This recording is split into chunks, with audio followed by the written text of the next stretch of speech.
Alain Finkielkraut a énormément fait parler de lui le 11 janvier dernier après une interview accordée à LCI. Son intervention lui a donc valu d'être congédié par LCI. La direction de la chaîne condamne les propos tenus par Alain Finkielkraut sur son antenne. La chaîne info du groupe TF1 rappelle qu'elle fait du débat d'idées, argumenté et respectueux, une priorité de sa ligne éditoriale, écrivait la chaîne. Interviewé par Le Point ce mardi 19 janvier, il a souhaité s'exprimer sur ce passage. « J'ai 2 regrets, dit-il d'abord. J'ai été naïf en oubliant que les réseaux sociaux font désormais la loi. Et j'ai été égoïste en oubliant que je n'étais pas le seul à porter mon nom, rajoute-t-il. En effet, il a ensuite mentionné sa famille en déclarant « D'autres que moi qui devraient avoir le droit d'exister par eux-mêmes sont contraints de répondre de ce que la mauvaise foi ambiante appelle mes dérapages. Cela me serre le cœur. » Visiblement affecté par ce qu'il fait subir à ses proches, il a affirmé qu'à l'avenir il se censurera. Non pas pour complaire à la nouvelle mode morale, mais pour ne jamais rien dire qui puisse mettre en difficulté les miens. Invité de LCI le 11 janvier dernier, Alain Finkielkraut était revenu sur l'affaire Olivier Duhamel.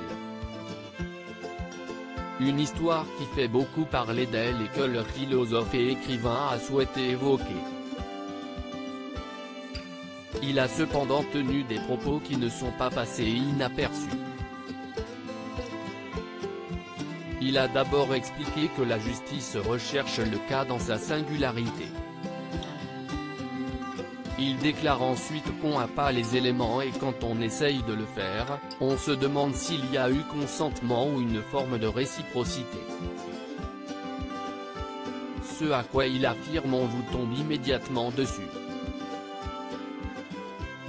David Pujada, désemparé et surpris par ses propos rappelle une évidence en rétorquant immédiatement, parce qu'on parle d'un enfant de 14 ans. Une analyse à laquelle Alain Finkielkraut a souhaité déclarer « On parle d'un adolescent. Ce n'est pas la même chose. Même pour spécifier le crime, il faut savoir s'il y a consentement ou non.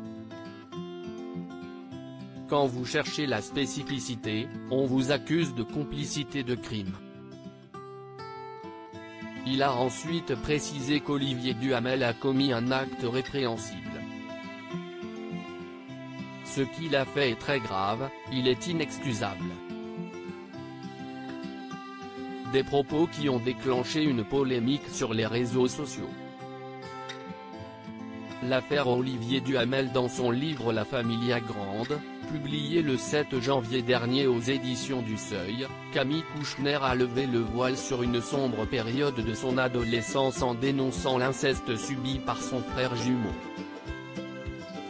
Elle a ouvertement accusé son beau-père, Olivier Duhamel d'avoir abusé de Victor, le prénom a été changé dans le livre, alors qu'il avait seulement 14 ans. Elle a créé la stupéfaction avec des révélations plus choquantes les unes que les autres dont le fait que sa mère, Evelyne Pizier, a toujours nié les faits. Elle savait très bien ce qu'elle avait fait à ses enfants et ça l'a tuée a affirmé la juriste lors d'une interview accordée à la Grande Librairie sur France 5 le 13 janvier dernier.